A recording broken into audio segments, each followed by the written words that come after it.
Hello, and welcome to Nerdarchy for Nerds by Nerds. I'm Nerdist Dave, and today I'm joined by Tom from Round Table Kingdom. You're up there in Ontario, I believe. That's correct. In the snowy white. Is this we don't got no? We got Christmas. We got rain, lots We of got rain. rain. Is it raining in New Jersey right now? Not right now, but on Christmas Day it rained. Check this out. We got the milky white going on out there. Oh, nice. Yeah, that was the that's what I woke up to. We had like a cold, snowy Christmas Eve, and then we had like this wet, warm, grassy Christmas Day, and then Yeah. Boxing Day kicked in, and halfway through we went back to white. It's like Boom. So, if okay. you be so kind of introduce yourself and tell people a little bit about you and what you do. Oh God.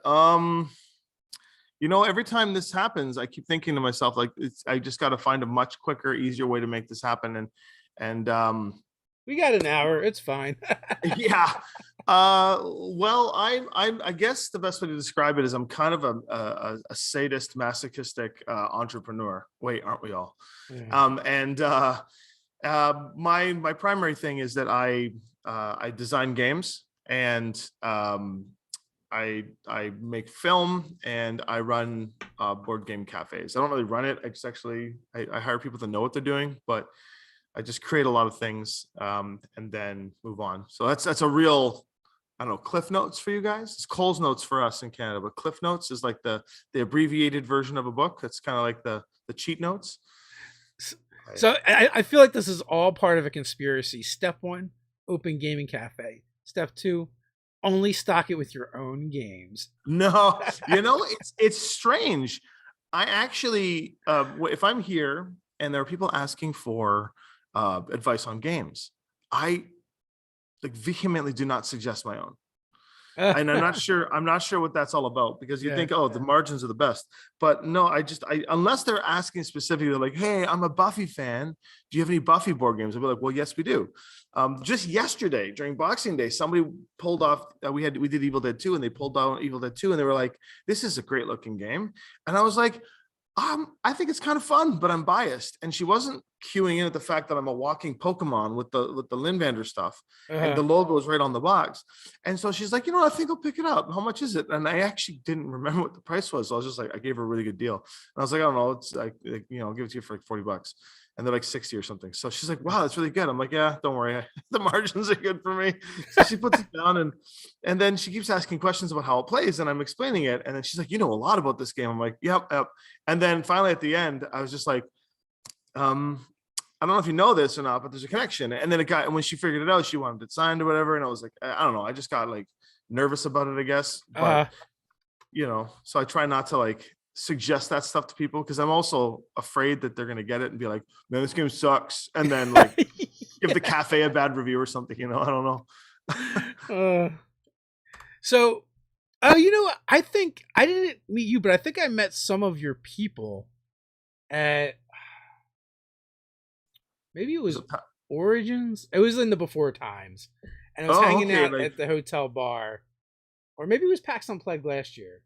Was it the before times, like before the virus that shall not be named? Yeah. Yeah. So I was hanging out with Jason from Rom Smith TV. I would say his last name. Oh yeah. It's his, for some reason his last name is impronounceable to me. Acevedo or something, I believe. I just call him Acevedo. Acevedo. Acevedo. Acevedo. Just remember, it's closest to Acevedo. Like Acevedo. Like that's his thing. Acevedo. Perfect. Now I will forever pronounce his name that way. Yeah. So the board game company you've been making, what games did you make? You just mentioned like two big properties. Yeah, so Lynn Vander Studios is our board game studio. It has a very tumultuous roller coaster of a life. It started off on a dare. When I was in my film studio working pretty much full-time film, I realized that movies and stuff had become not a hobby, it had become a career. And I realized I needed to get into something that wasn't going to be career-based. There's a pattern here. You'll figure this out. And so one of the guys, we started taking up board gaming, and we're playing board games, and we were playing Betrayal at the House on Haunted Hill, which was one of the first exposures to actual board gaming. I was a D&D By the way, I love your backdrop. I was a giant Dungeons and Dragons nerd, right from the early '90s up until now. But I kind of missed board games. I think it was like D&D and like Magic the Gathering and Mage Knight and some Warhammer and like really good gaming nerdy stuff. But I just skipped board games, and so we're playing board games, and I'm like, oh, this is fun. Except for that it was a horror board game, and I had just finally broken out of the horror genre in my film life, and I was like, oh, this is great. And I don't even like horror stuff. And so here it is, here I am playing a horror game, and I'm like, oh my God, on my time off, I'm playing horror. And I said, man, couldn't this be like Arthurian or something cool, like a Knight's Game or something like that? And lo and behold, my colleague across the table from me said, well, you're like a hotshot entrepreneur. Why don't you go make a board game then? And everyone's laughing at me like, ha, ha, ha, ha, ha, ha. And I'm like, ha, ha, ha, ha, ha, ha, ha. So then I went and I made one. 2 weeks later, I brought cue cards back to the table. And then to make the long story short, we just kept playing it and redeveloping it and reworking on it. And I just kept developing it in between game sessions. And then because I had all the skills doing video trap sheets and movie trap sheets and stuff for companies, so I had the graphic skills. So I just put it together and connected with some of the artists that I work with in the industry to get me some artwork for it, and then put the first board game together, which was called Albion's Legacy, which was a fiddly old game that has apparently like an incredible cult following and sold quite a few copies. But it's like Arkham Horror meets Betrayal meets like long form essay reading Arthurian stuff, because you can tell whoever made it was like a crazy Arthurian nut, if you haven't figured it out yet. And what is the playtime on that game? Oh man, first time playthrough, definitely 2 hours. And the win rate is about 18%. We've determined people get their butts kicked constantly, but that's what give us the decent reviews. Like we got not the like, super huge reviews, but the good reviews we get are people like, man, this game is kicking my ass. It's cooperative and it just gets its butt kicked constantly. So nice. We made it hard. It was by accident. I'm no mathematician. It just worked out that way because I kept massaging the tone and feel of the game to what felt right, and then I guess in the process I got the math somewhat okay. But it is really just a dice game. It is like Arkham Horror, and that you're honestly looking for 5s and 6s, and if you don't get it, you die. But what we made different about this game compared to like Arkham is that dying in the Arthurian legend is part of its culture. So we made the game fail forward in that if your character dies, it actually sometimes helps you win the game. Like it's the right thing to do, just to let your character die. And that was the hardest part for most people playing the game to grok, because they didn't want to lose their characters. Oh, I don't want Arthur to die, or I don't want Guinevere to die. And it's like, no, just kill him, because get a new character and move on, because mechanically speaking, the only way to really refresh certain resources is to have a new character. Just chop their heads off and move on. And you'll win the game more if you just let your characters get smoked. So it's weird. But the secret has not gotten out. So you started with on a dare, basically. You start a game company.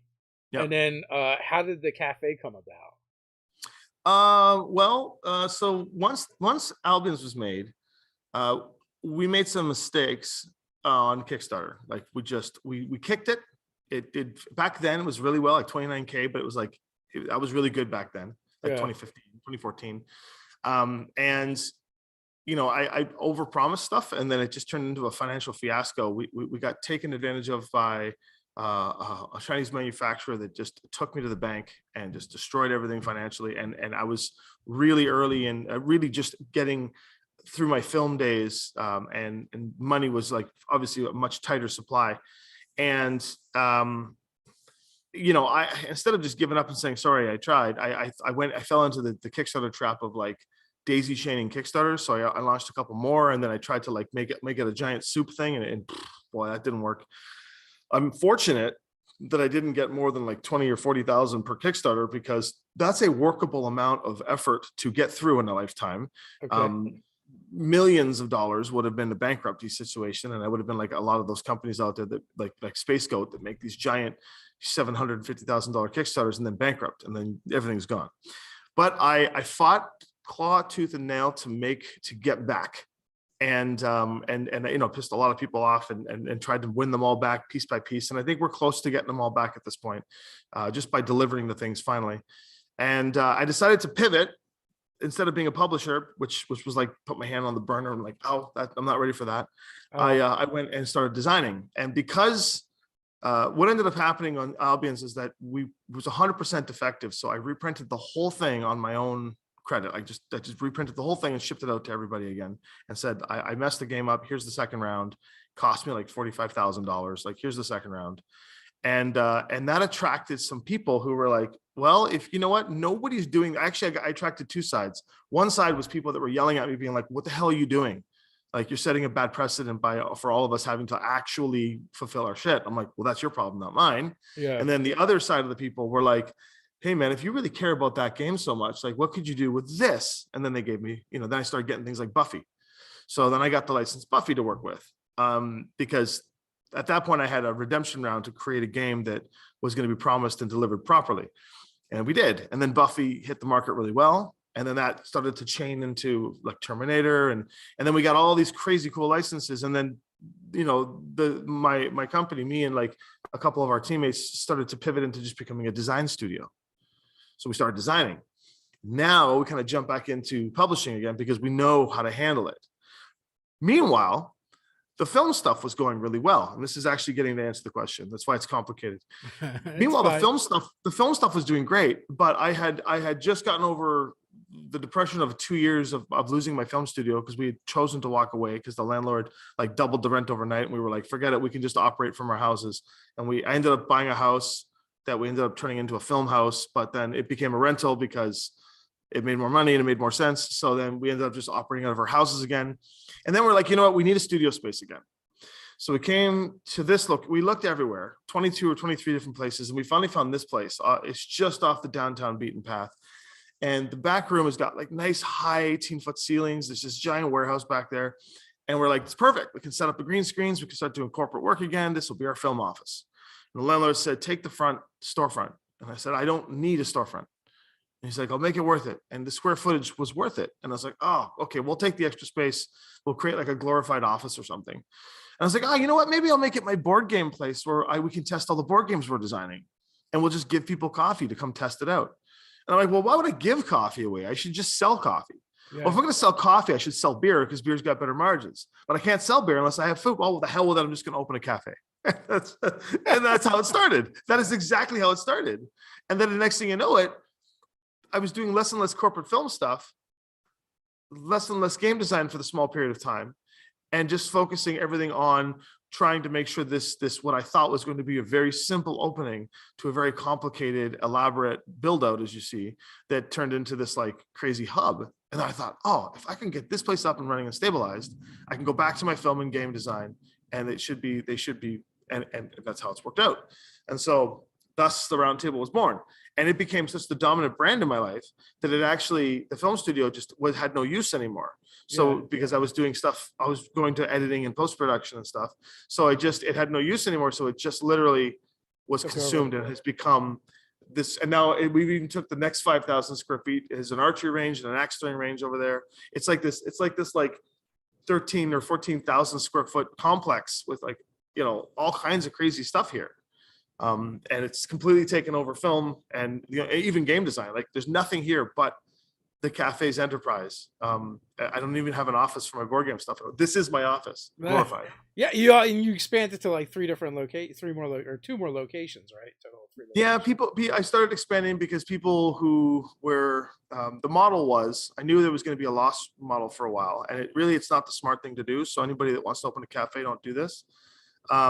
Some of the other cafes around were struggling and they were going to close down. And so I kind of just did like a takeover and then a refit. So I went in and like redesigned it to look like somewhat like this place and took them over. But then COVID hit, and then there was a whole lot of like difficulty managing locations that didn't really have a chance to get off the ground. Like it was like 6 months off the ground before COVID hit. And it didn't even get a chance to find their footing. So now that we're kind of opening up again after this last phase, it's really struggling with trying to figure out what the identity of those locations are going to be. And people are asking to franchise it. We've got actually 2 more on the hook right now. So I don't know what's going to happen. The future of Roundtable is exciting but uncertain. But that's how it came about. It was literally the culmination of. Are you going to board expand games. outside of Canada? You know what? We had a person in Everett, Washington, that was going to open one, and we had a person in Indiana who has a store there that was really, really looking forward to. But his problem was he was trying to buy a liquor license, and liquor licenses in the US are a lot different than Canada. There's only so many issued, and they're really expensive to buy. Yeah. So we were trying to figure out how to navigate that. And then we actually had one slated to open in the Baltics in Estonia, because that's where my wife's family's from, and we had the location. We were ready to go. I was going to go over there for 2 months and build the whole thing out and open the Baltic's first board game cafe in that region. And then COVID hit, and since their tourism town is like, multiple millions of euros in a month based on like hardcore tourism, the place just shut down and there was no opportunity. So we're waiting until I can safely travel over there on a regular basis, and then we're going to open one out there. So I can definitely commiserate your pain with trying to do these things and then having COVID hit. We were at end of 2019. We had done a Kickstarter, did pretty well, and so like the capstone stretch goal we unlocked was throwing a convention. We wanted to host our own. Oh man! And it's Womp like, womp. we just had this successful Kickstarter. We're like, it would be great to have a big party to celebrate it. And so we were supposed to do that October week or Halloween weekend in October of 2020, and you can imagine how that went. And also too, Yeah. a lot of what we do is based off of another company, so it's like it's not a great feeling, to be like, if they decide, to pivot in a direction, you're kind of tied to them. So like, what do we want to do? And we're like, have an event company, and it seemed like a great idea at the time. Oh, that's how they. But you know what though? It's still a great idea because I Yeah. mean, Halloween weekend was when we opened here, so you should come up here and host it here, and then we can have like a double bash, like the anniversary weekend and like the Nerdarchies like collective party. It'll be Yeah, good. that would definitely be cool. And also, it's like been something we've been like talking about and threatening for a long time, is because like on the East Coast there aren't any really like big RPG conventions. When we started No. talking about it, right? So there's like Total Con and then PAX Unplugged. PAX Unplugged is the big one. Is the PAX big one East, now. maybe. PAX East is kind of like the only real outlet for gaming in that direct area. I know that New York ComicCon isn't that big of a deal. I'm supposed to be in New York actually for the Toy Fair in February, but I don't know what that's looking like with Omicron. But also, like, those cons are more like they're pop cons, right? In my opinion, like it's not quite the same as an RPG convention. I mean, even GenCon is like going further and further away from being an RPG convention. It's true, isn't it? It's like, well, before COVID, it was becoming more like a Comic-Con, and then after COVID, like I don't know if you were there this year, but this year it actually felt like Origins. Like it was very like everybody was there to game and have a good time and just talk, and it wasn't about like a lot of the publishers there were indie, and it wasn't about the big cojones coming around. Yeah, because a lot of them pulled out, and then a lot of publishers are like, "Hey, we got a spot now." I feel so bad because like I know a bunch of those people that jumped in, and they're gonna get, and then next year or when things start going back to normal, they're just gonna get cut. And even though that they kind of like helped them save Gen Con this year. Yeah, right. Yeah, you know that they're not gonna care. It sucks. It sucks that it's not gonna. Well, and also like, so you've been to both, and yes. PAX Unplugged did a way better with the job at the convention during these times than Gen Con did. Gen Con was terrible. Like it was okay for a con and it was good for all the reasons you mentioned, but like if you're gonna have lower capacity and make that your thing, like, okay, spread it out. But they didn't. They pushed it all together, and so they didn't use the extra space. And I was like, this is dumb. Yeah, it is weird. I mean, well, Gen Con's, it's hard to describe. I think it's kind of like I call things like this like the BlackBerry effect, and BlackBerry was made 20 minutes from me. So BlackBerry was once the height of phones, and it's the innovator. They held the patents. They created the next generation of smartphones, right? Or the generation of smartphones. And then when the other companies, like AKA PAX Unplugged, as an example, if you're getting my metaphor, Yeah, they start popping up after Gen Con has established the base. And then they start doing things a little more organized and a little better. yeah. And then you look at Gen Con and say, oh, well, maybe this will conform them. Maybe this will change how it goes. And then Gen Con's like, but we're Gen Con, yo. And you're like, okay. But if you keep doing things the old way, when things are requiring a change, I think what'll happen is you end up like BlackBerry. You will begin to fall behind the curve, and then you will begin to phase out. This is a long time, and I don't think Gen Con will really phase out, but it's more and more people are complaining about it, but everybody still goes to Gen Con. Yeah. So what'll happen is other companies will create Gen Cons that will once, now that COVID has shaken up the nostalgia of going every year, that feeling of I have to go every year, and 2020 like wrecked. It disrupted everyone's like FOMO, fear of missing out. Like, I must go to Gen Con. Yeah. It's like, oh wait, I don't know about you, but in August of 2020, I was just like, I kept thinking I had to like get in the car and get to go drive to go someplace. It was weird. And then when I was like, well, I will live if I don't go. Wow, weird. And now I'm like, well, maybe I'll reconsider which conventions I go to and why, because it's like I don't. A lot of the big gaming companies have pulled out of Gen, but I'm speaking more specifically just to this year, where like. So like they had the same space they always have for Gen Con, but then they put up partitions to make it smaller and squeeze everything together. Where at PAX Unplugged, they took the same space they had the last time they had it and spread everything out. Like all the aisles were like double or triple wide. You'd have 2-3 booths and then a break. It was nice. You hardly bumped into anybody. That's true. Actually, it almost felt like the convention was not successful because it was so spread out. And I feel like that was Gen Con's concern. Like they wanted you to feel like it was back to normal. There's a bunch of people, but also it's like, if you're going to have lower occupancy and advertise it, why not just like own it, right? Instead of try with the smoke and mirrors. Well, I mean, I think they at least they were able to conform to the requests of the people. At first they were doing the no mask thing, and then they were like, all right. Yeah. Do what's necessary for everybody, the common denominator of people's mindsets, right? So which is important at this point, just to like, for mental health purposes, if you're going to choose a side to figure out what to do, you might as well pick the side of the majority, because then the mental health of the majority is recovered. Put the damn things on and be done with it, so. But it was good to like get back to do some cons, this year. Yeah, it was. See people who haven't seen them forever. For us, it was expensive because getting across the border was a pain in the ass, and then getting back, we had to do our PCR tests, $150 US a pop. Oh wow, yeah. I'm used to bringing 20 to 25 crew down to do game testing and booth running and stuff. This time around, we had to do what we consider like absolute, like almost slavery, because it's just like the people were working so hard we didn't have enough people for even break rotation, because it's like we couldn't afford to bring more people down. And you'd be spending thousands of dollars, or they'd be stranded. Like Jason, right? He got stranded a couple of times. He got stranded twice. He was stranded from Gen Con, and then he got stranded even worse at Gamehole in Madison, because we were at Gamehole, and we went and he found a free place, and so we all went to this free place.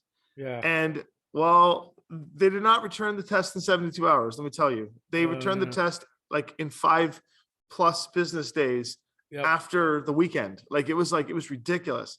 And so when we realized those tests weren't coming in, we were fine because we were driving and we could hit a clinic on the way back.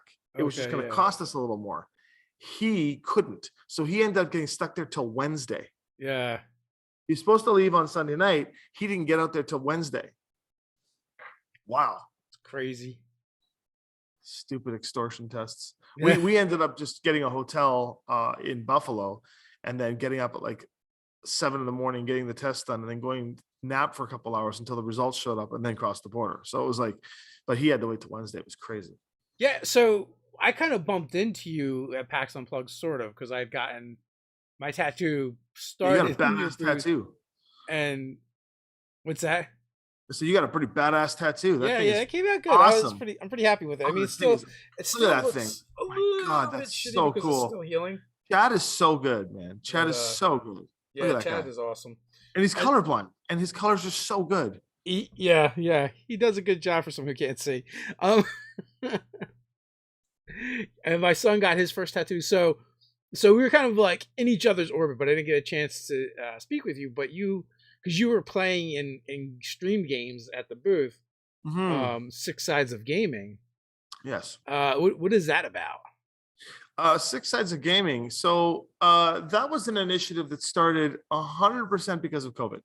So Adrian, my two of the third business, we have three partners in Six Sides, and Adrian, my other partner, who's more on the screen. There's a third one that people don't really see often because he's in the background doing web stuff. But Adrian was a regular here at the roundtable, so he would come in for the last 5 years. And in the early days, when we started the cafe, and it was like big spenders made a big deal here because it helped us get through our days. He was kind of a big spender. He'd come in, and when he came in with his buddies, we were like, sick, we're making our day because these guys are going to drink like fish. It's great.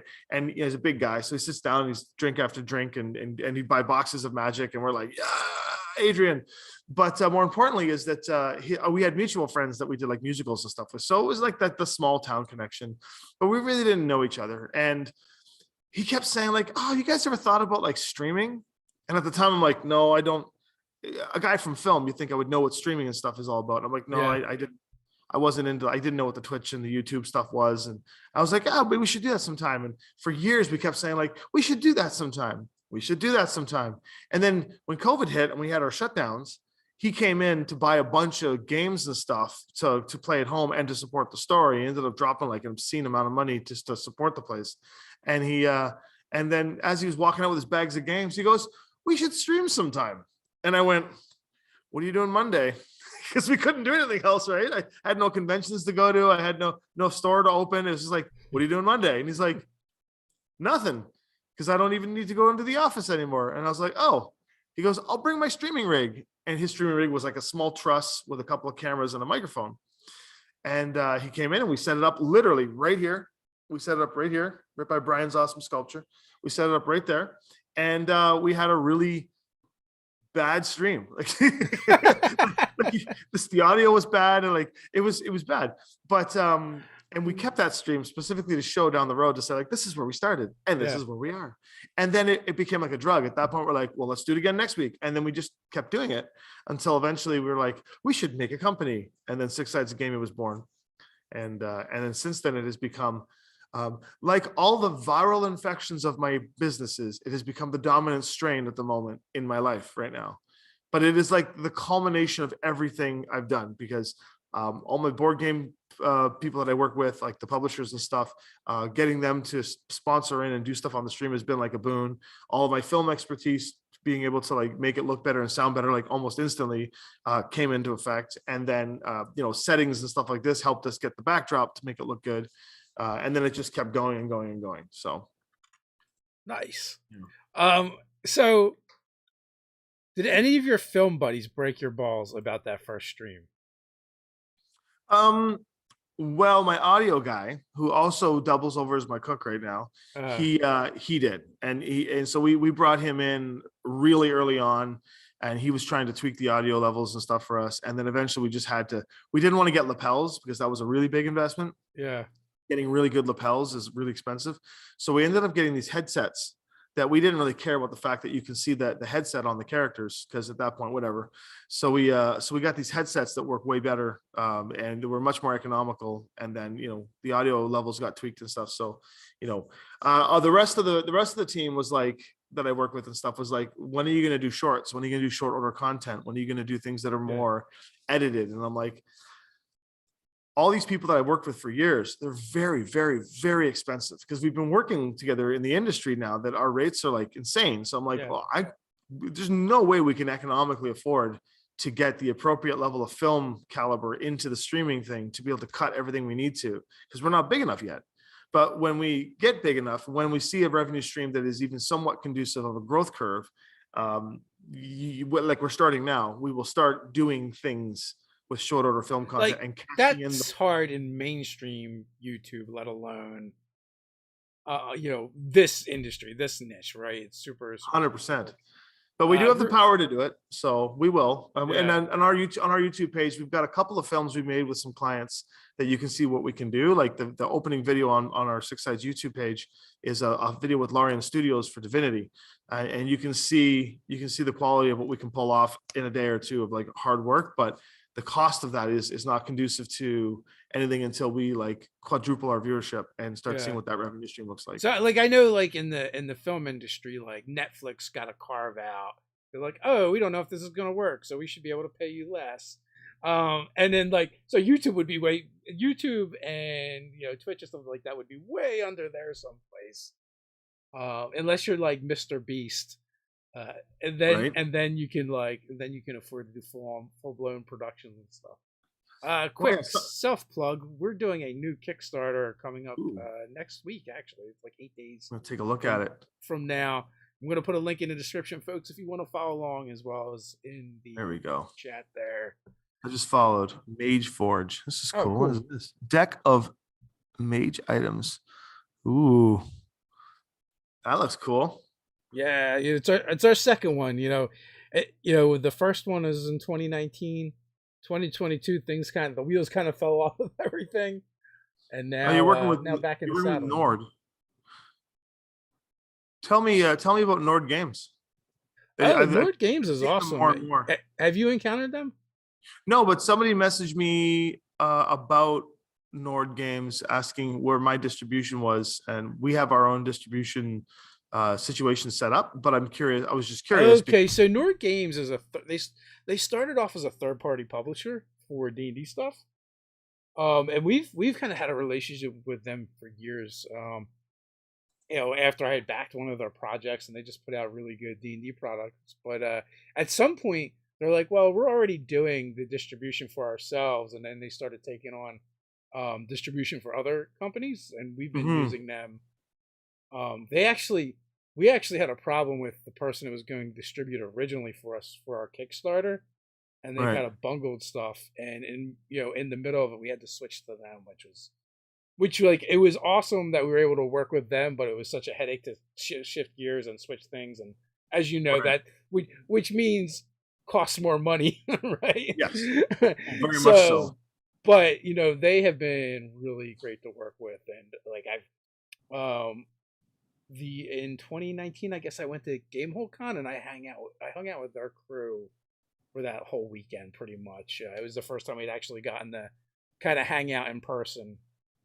And I will say, like, there was a mistake that happened early on with us working together, and like, it's great when everything goes well, but when you see that there's a problem and you see how people deal with it, that's when you can really know what to expect. And they did a good job with making it right. Oh, good. So, and I don't not as to besmirch their name or anything, to say like, no, like that's, to me, that's like I want to see is like when things aren't perfect, how do these things get resolved? What is the character of the people you're working with? That's true. That's when the things come out of the woodwork is how do you handle business? A good business partner is not how well you work together on a regular. It's how well you work together when shit hits the fan. That's when you know. Yeah. So yeah. No, it's cool. Reason why I asked because when I hit notify me, your name thing popped up and I saw Nord Games, and it's weird how certain things happen where you see when something hits your radar, it hits it multiple times in a row.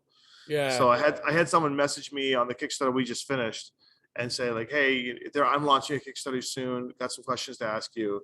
And they said, who are you distributing through? And maybe they were trying to push Nord Games on me or whatever. But we distribute through a consolidator that literally saved my life back in the day when I did Albion's Legacy and had no idea what to do with the copies of the game. And this person, I guess, took pity on me as an independent publisher. But they only deal with bigger accounts. They did like Gloomhaven and stuff. And it kind of took pity on me and said, hey, like we'll take your games and sell them. And he did. And so, yeah. Maybe they saw that they saw the hidden potential.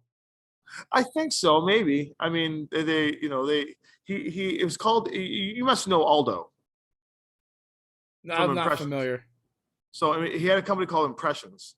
And Impressions was called a consolidator. So he built for like 20 years in the industry. He built a network chain across the world of board gaming cafe or of gaming stores, LGS and mass retail, and had a warehouse in Fort Wayne. and was considered a consolidator. So all of the product would go to his warehouse, and he would solicit to all of the distributors, like Golden Triangle and Lion Rampant and Universal and all the different, like, ACD and all those those people who sell to the gaming stores. So it's almost like everything goes to the consolidator, and then the consolidator goes to the distribution chain, and then the distribution chain goes to the stores. So there's it's like an extra middleman that kind of cuts in a little bit, but for the extra value, it's also one-stop shop. So he was doing this for decades, and then he sold into Flat River Group, and Flat River Group is a bigger consolidator who does mass chain and does like big toys and stuff, and they do like Targets and Walmarts and all kinds of stuff. So if your game is in the right position, they kind of like can pivot you into mass. And so I kind of grandfathered into that when he sold, I because I was his client, I kind of grandfathered into it. And so I have a secret weapon to sort of just like get it into mass. So he buys, like, if we put out a game, and we would put out like 1,000 copies on our own, he would put like 5,000 into the market. So he really changes the pace for us. And that was like that's why when someone was like Nord Games, I'm like, oh, another distributor, maybe worth looking into. But yeah. No, for sure. I definitely recommend them, but you does sound like you said you have a secret weapon. It's the whole thing for me is secret weapons, which I don't really keep secret. I just often blab out. Yeah. Just like on my talk show, I have a what we call super secret projects, and that's only because they're projects that I'm working on with clients with licenses that I can't talk about until they give me the go ahead. So and then we say the super secret project turns into X, So what is the talk show that you do? On Wednesdays, currently on Twitch, but I'm going to move it back to YouTube. We was on YouTube before, we moved it to Twitch. I'm going to move it back to YouTube.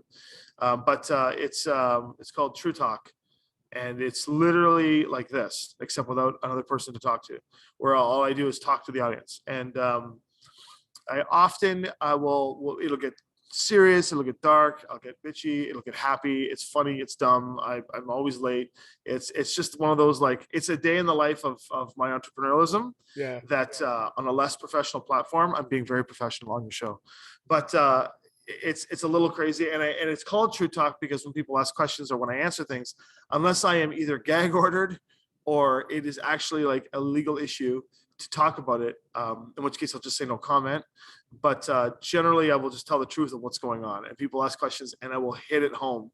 And there's no holds barred. Like we just had a super fan get a little stalkerish and clingy and gone, and so the next True Talk is about fandom gone wrong. So I'm just going to talk about what it was like to deal with a crazy fan behind the scenes who cut boundaries a little too heavy, and like this is how you can make things can feel uncomfortable if you start like getting past those boundaries. So we'll see, and I'm sure people will be like, what the hell's happening? I do like to tell my secrets. Yes. Oh, Racer's here. I see. Racer's one of our regulars. Racer, now you got another show to watch. So Dave. So is it True Talk the podcast? Is that you? It's called True Talk with Tommy. It is. I'll have to check it out. So is it just like entrepreneur stuff? It originally started with Truth. It was originally called the Lynn Vander Designer Diary, which was my talking about designing board games and working in the board game industry. And it is still primarily board game related stories. Okay, and it's on Six Sided Gaming, so yeah, it's on YouTube / Six Sided Gaming. It's every Wednesday at 3 p.m. Eastern time. Okay. Or every Wednesday at 3:01 or 3:05 or 3:08, whatever. No, I'm kidding. I'm often late, but as you know, when we hooked up to talk earlier today at 11:30, you were right on the dot. 11:30, you sent me the link. It was perfect, and I'm like, I'll be there in a minute because I was still setting up the damn computer. That's fine. I mean, that's why we send it out early. That's why we don't send it out at like 5:12. We just assume there's going to be problems. People are going to be late. Like, you see, you are a smart and a well-prepared entrepreneur, right? Well, I think it's like hard-won experiences more than anything. Like, you just, once you screw up enough things, you're like, do I want to really repeat these same mistakes, or do I want to try and make new ones? Exactly. It's the best we can hope for, I think. But it's really just my verbal diary of like what the hell's happening in life, and Okay. it gets dark.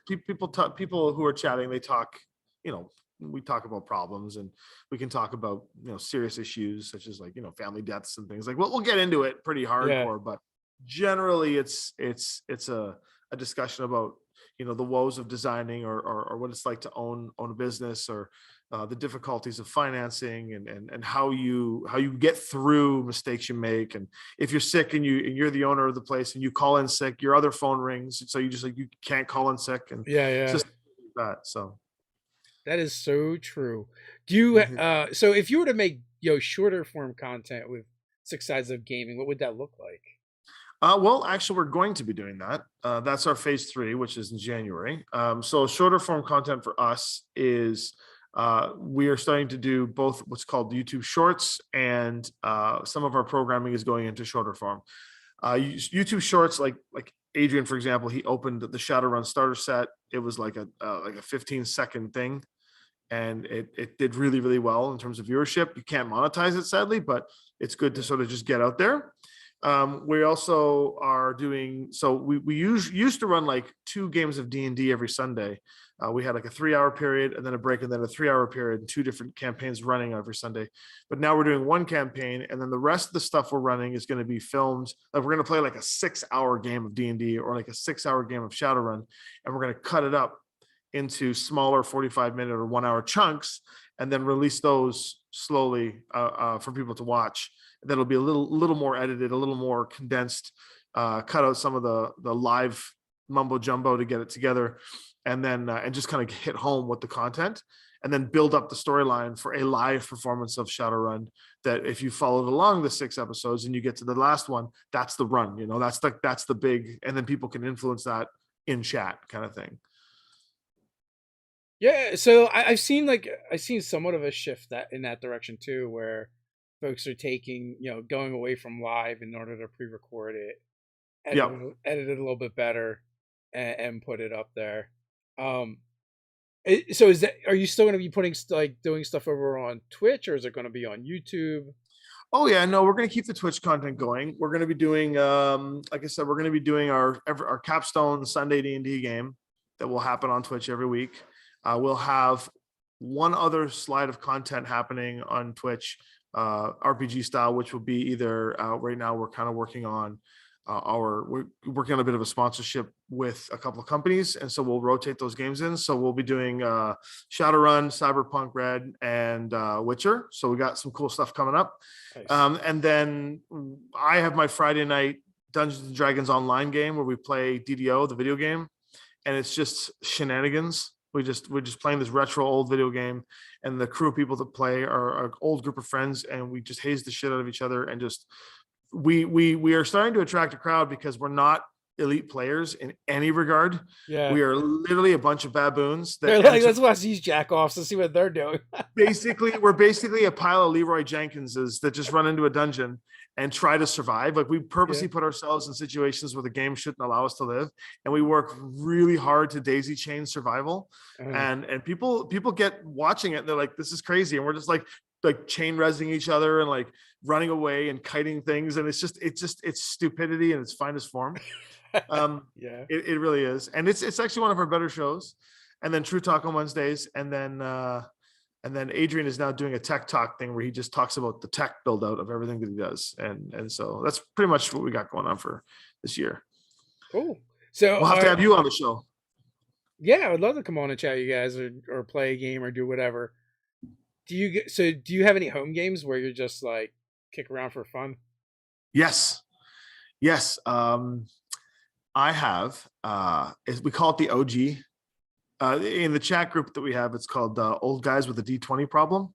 Yeah. And it is my original D&D crew from like 90s. Early, like 93 was our first big group. Nice. Before that, it was all like other games, but D&D was really popular in grade 9 for me. So it's the original gang that played together. Yeah. And we're just a bunch of old curmudgeons now, but our dungeon master, he's new to the game. Not new to the game, sorry, he's new to our crew. not Yeah. anymore, but he wasn't around back in the day. So, but he's a fantastic dungeon master, and he runs the game for us. And I think he's one of the only dungeon masters that can put up with us because we're just like most of the time he doesn't even say anything because we're all arguing with each other. But by arguing, we're arguing with a lot of hey, remember when? And Yeah. then we're all playing our original characters that are part of the universe that we played in, Uh, and we're forward in time as we're like semi-retired characters that are just continuing to do the adventures, and it's mayhem. It's just pure mayhem, they've come and out of the adventure and nursing home. yeah, but it's just like it's just I don't know how to describe it. It's just there's Yeah. no real game to it. It's just an excuse for these people who've known each other for some of us like almost 30 years just to be idiots with each other at the table and like make fun of each other's well, why are you attacking that thing? It doesn't make any sense. And then we'll start arguing about it. But yeah, so that's the only real game that I play that's not on stream or not here at the round table that is played as because we run games here at the round table for people. We Yeah. pay our GMs and then they run regular D&D games, and so sometimes I participate in that, but generally speaking, I don't have any private D&D games except for the OG gang. Is that so? Is that an in-person game or is that an online game? It's in person. It's in Yeah. person. We're very analog. All of our stream stuff on Six Sides is in person. All of our D&D games in the cafe is in person, and my OG game we don't play. The rule is we don't play unless everyone's there. Or at least we Okay. try to stick to that rule as best we can. And we're all fairly local, like Toronto. It's about an hour away, so some of us have to drive in to do it. But we unless COVID was in its worst form, we in which case we waited until it slowed down a bit and then we got together. But yeah, we try to do it in person. We gave up on the everyone has to be here in order to play years ago. Just it was like we would like you would just we used to miss so much time because of that. And like I mean now it's better, but like it like so the way we have we had like a Saturday night game that Yeah, spans like 3 groups. So it's like me and Ted play 3 Saturdays out of the month, but but there's very little crossover between those groups, and right. they're all their separate games, and that's the only thing we found that has worked fairly well for keeping people consistent. Yeah. But you just decided to not get everyone there. You just kept going. Yeah, like at some point I was like, well, you know what? If at least 2 people show up or 3 people show up, I will run something. Right. And sometimes it's just we'll do like a one-off or we'll just play without those players. But otherwise, it was just hard. I mean, I have a whole stream that I did for like 60 some episodes, almost 70 episodes, called the Scarlet Sisterhood, which only had 3 players in it for a long time, and someone wouldn't show up. So there was plenty of games where we played with like only 2 players and streamed it for like 2 hours. Some of those games are the best though, because you really Yeah. get like character development. You get more stage time. The I think the problem is when people think about D&D, they think about it has to be played a certain way, Mm-hmm. and it just doesn't. Like they want to like people always want to know is like, well, how do you play if you don't have this role filled or you don't have enough people or there's no cleric? I'm like, I don't worry about that. We just tell different stories, based on who is Right. there, and your players are going to have to play the game differently. Like running in and fighting all the monsters is not a great idea if you do not have a healer. Or maybe it is. Or maybe it is, Depends on where you want to end up, in a dungeon, dead, like, bleeding out in the ditch. But I mean that group was like, as a GM, it felt like cheating. They were so easy to run for. Like eventually it stabilized and we did end up with like a solid like 4 players. But they like I felt like they could have just played the game without me because they just always did stuff, and they've all GM, they all had experience, and they're just fun to run for. We had this our group when we created our characters have become like the original characters that are now part of the Legacy of Mana universe, which is our the role-playing setting that we just released on Kickstarter recently. And they're like the Mary Sues of the world, because them plus a whole plethora of our old friendship circles. But what was interesting is that when I was younger, I was able to understand just how finite our time was together. High school and everything. We all had like schedules that were conducive. None of us had any real career oriented stuff at the time. No kids, no nothing. So we were able to just focus on being nerds. And back then, I've always played the same character, like almost all the way through my whole gaming career was the same character, the same paladin that I always played. Until streaming is when I started switching out characters and trying new stuff, which was wild because you'll see me on stream being like, wow, I've never played a wizard before. But when we all played our characters back then, I always wanted us to keep playing the same damn character again. And all my friends were like, no, we're playing new characters. We're doing new things. We're doing new things. And I never understood the value of trying all these different characters and stuff. But I kept saying, our party, the family's together. And as long as we're together, the fellowship is strong, right? Yeah. That was my thing as a kid. And everybody made fun of me for it. It was whatever it was. And they resisted it. They resisted it. I want to make my new character. I'm playing my new character. We'd fight over it. I'm like, fine, play your new stupid character. And now that everyone's older and age is becoming a thing, and we're realizing we're on the tipping scale of the other side of life, which is getting closer to the end of the journey. We're not close, but you know what I mean. Compared to youthful immortality, we're now getting close to the realities of There's life. only another 40, 50 years left. We're playing together now, and they're the ones coming to me saying, we need to play our original characters. We need to get the band together again. We need to play these characters again, right? So you won. And I'm the one going, like 30 years. You won. Yeah, I'm like, really interesting concept. Why is that, guys? And they're like, well, we don't get to see each other anymore. It's like, this is a thing. I'm like, wow, how funny is that one, right? And now I'm the one going, but I want to try a new character. Yeah. But, no. You played the long game. Yes, I did. Well, you know what? I wouldn't change it for the world. We're all playing our original characters now, and we're all now being published in fiction, and away we go. So maybe we'll be the next Tasselburf. What the hell? So was that a D&D project that you funded on Kickstarter? Yeah, Legacy of Mana. It was a excuse me. Let me see here. There was one we did a few versions of this in the past. But it wasn't like we made, again, this is in the early days of Kickstarter when mistakes were made. And then we just did a new one now. Let's see if I can post it here. People can see. It's over now. We finished it. We did okay. We were pretty happy with what it was. I didn't really put any advertising or any real effort into it. This was sort of our way of getting back into Kickstarter after, like I told you, the early stories of like all the mistakes made. I'm pretty much caught up. There's like a few things here and there now. And I said, okay, we're going to get back into this. I don't want to put big bucks into advertising. I don't need it to be huge. I just want this to be small and effective enough to see what the audiences taste. They dip our toe into the water, see if any of the previously angered Kickstarters backers would come flare up again, even though we've subdued. There were a couple of people that came in and said, why should I trust this? And we're like, here's why. And they were happy. And we were actually on cue to overfulfill this. I gave myself a lot of breadth of time, but we have our internal schedule. And I'm in the past, we've released the game, but the team wasn't really into it. And now the team that's into it is very into it. And they love it as much as any creator or content contributor should. And now it is what we want. So I feel like the longer I spend talking to you, like there's this other thing I do or did. And there's this other thing, like yeah, it's pretty exhausting. I'm like, I don't know. I'm gonna have this guy on Tom, and he does like board game cafes or something. That's pretty cool.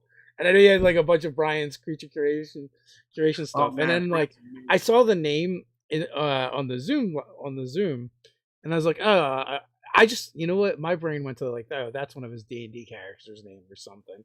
But I didn't realize that you also own the board game company as well. A better interviewer would have done more research. Nah, don't worry. It was great. It's great. This is good. I actually enjoy watching this happen because it's like I don't need to tell everything that's going on, but when you ask the right questions, it tends to proc things, and it's more about me telling the horror stories of all the mistakes I've made along the way. Because believe, if there was any advice to any entrepreneurs out there that are watching that, and I've said this often in True Talk, I'm like, I'm pretty much fearless, but not exactly the smartest. So like almost like a a dumb hero, in that I'm not afraid to try what's necessary, because I don't fear loss and I don't fear failure, which happens on a regular basis.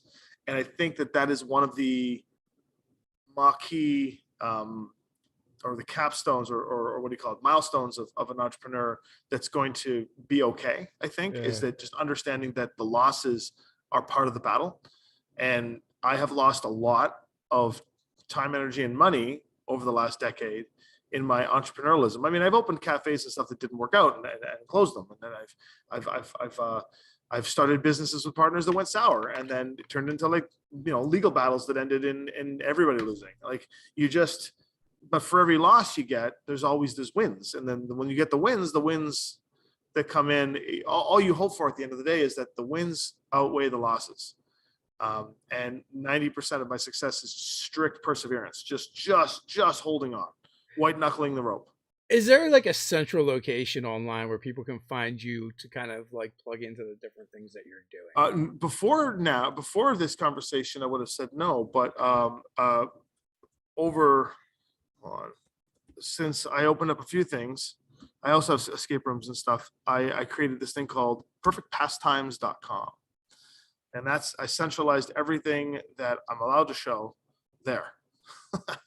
So you can go there and you'll see, if you check it out, you'll see a bunch of logos. And those logos are, you can click each one and it takes you to the different sites, but it's indicative of all the things that I've got going on. And anything that's new that comes up will go onto the site, and then you'll be able to click to all the different things we do. Cool. It's perfectpastime.com. Perfectpastimes.com. Yeah, I put it in the YouTube chat there. I might have blocked you in the YouTube chat because I don't see it. Oh, okay. That would explain why. It does. I'm looking, and it does, but it's because it's links. Because when you post a link, it auto blocks. Doesn't like that. Yeah, no, that makes sense. Ours does that too, which sucks because I was trying to drop a link once at PAX Unplugged, and it said message deleted, and I was like, what? No. Yeah. Access denied. I was like, but it's my channel. It's like, yeah. Yeah, it's perfectpastimes.com. But it just shows like this. So we got the Round Table, the Royal Garrison, and the Kronos Gauntlet, which are all kind of in the same breadth and building space now. Escape rooms, archery range, and then Board Game Cafe, 6 Sets of Gaming, as you see. Trading Post is our retail store. It's basically Magic the Gathering. It's a big Magic the Gathering portal for us. Trigon Alley is our local market. So like I said, I was telling you that we built it to look like Hogwarts back there, and it looks like Diagon Alley, but we call it Trigon Alley because all the vendors are local vendors from what's called the Tri-City. So we just call it Trigon Alley. Puns. Loomis and Knox is the room in the back. It used to be a Harry Potter-like bar that I had that I closed down when COVID hit because we were able to get out of the lease, and I decided to move it over here. And that's why I built the whole place back there to look like Potterville. And then there's Lynn Vander, which is technically the heart of everything, but it's the board game design studio. So are you good with throwing axes? Not so much axes, really. I mean, I know how to throw them, and I can sink them fairly decently, but I'm not by any means a competitor or someone who I would consider a professional axe thrower. I am pretty good at knives. I've been focusing a lot of my lessons and a lot of my energy into throwing knives because I don't know. I think knives are cooler than axes. I'm more on the dexterity side than the strength side. If I were to stat myself, I think strength would be my dump stat, to be honest. Well, strength in D&D is very weird. It is a weird one. As we started looking into it for a video, it was like you would have to have less than a 3 strength to be a 90-pound weakling. Oh yeah, it is kind of, if you think about it that way, yeah. Yeah, so it's like, I don't know, these weird rabbit holes we dive down as gamers. Well, do you remember Skills and Powers? Did you ever play that? Oh yeah. So Skills and Powers was my favorite because it was the first time that you took a stat and you broke it up in a way that made sense. And I was like, oh yeah, strength. either muscle or stamina. Like you're either strong because you can like be resilient, or you're strong because you can lift a car. It's like that makes perfect sense. So that was kind of cool. It was like for dexterity, it was like aim and coordination or something like Yeah, that. yeah. It was aim and balance is what it was. Yeah. Yeah, so I know what it was, but we never really we never really used it in our games. Oh, I loved it. It was We're thinking in the new year we're going to do a retro stream, a retro series on Six Sides, where we're going to play old editions of stuff for like a one-off. So we're yeah. thinking original D&D. We're going to do advanced second edition. We're going to do skills and powers. You're going to play third, Pathfinder. We're going to just play them all, like, and just we were even talking about doing a fourth edition one just for fun, just to kind of see how it plays out. Did you start with second edition? I started with OG, like I started with Redbox D&D. Nice. My first exposure, and I don't actually know, it wasn't Redbox, but it was the Redbox in a book, and I'm trying to remember what the hell the book was. It was an original book. I cannot find it anywhere, and I can't even describe to people. But it was where elf was elf, cleric was your quintessential human, dwarf was dwarf. Like it was, and then the only description of paladin was like a little tiny paragraph in the back of the book. Like it was this very. Like the white box, maybe there was the white box, like the original D&D. Yeah, it was original D&D, but it wasn't a box. It was a book. Oh, you know what? That might have been the very first thing they came out with. Like you might have, like, that's probably worth money if you had it today. I'm trying to see here what the original D&D book looked like. And also talking to you, I suspect you're actually much older than I thought you were. So. Oh, really? How old did you think I was? Well, I mean, you look like you're in your like 30s. Thank you. I'm 42. Maybe early 40s. Yeah, 42. Yeah. I'm just trying to figure out, because the book cover was like, if I see it again, I'll know. And I've looked it up online, and I cannot find it to save my life. Oh, is that it? Yeah, now it's gonna be bothering you for forever. Yeah, well, it's been bothering me for a long time, but because it wasn't the original book. Like it wasn't like that red cover or the white cover or the blue cover. It wasn't any of those, like that old style. It had a modernized look to it. A modernized look. It was the old content, and it was in '93 that it was almost like a reprint of a book. Oh, I don't know. Maybe they did do a reprint. It must have been a retro reprint, right? But it was original D&D reprint, which is what was cool about it. I'll find it eventually when I do, because it was awesome. But I remember I was playing like elf and dwarf. Yeah. But I mean, that was also like the the Back Me stuff as well, was just that as well. In the red box where you're just playing the dwarf, the elf, the fighter. Yeah. So, we were just past the hour mark. Final thoughts before we head on out? Is that to the audience? To you, yeah. Whoever you want to talk to. Oh, I mean, final thoughts. I mean, this was great. It was really nice to talk a bit about, like, almost like a true talk, but to have another person on the other side truthfully talking with me. It was good. Yeah. Well, it's oftentimes about RPGs, but other times we go in other directions, and frankly, I'm fine with that, because I get to talk about RPGs all the time, but sometimes talking about the other things is a little more interesting. Like if someone has a weird pet, maybe they keep pigeons. It's happened. Oh, I mean, yeah, pets are a thing that are they're so wonderful when you have them, and it sucks when they die. Yeah, for sure. So with that, thanks for coming on. I really appreciate it. There are links down in the description, as always, folks, for Tom, as well as our new Kickstarter that's coming out. January 4th is launching, so you can go follow along on that project and check out all the cool things that Tom is doing. He's probably hiding some things from us too, so keep an eye on him. He's kind of sneaky like that. And until next time, stay nerdy. Thanks.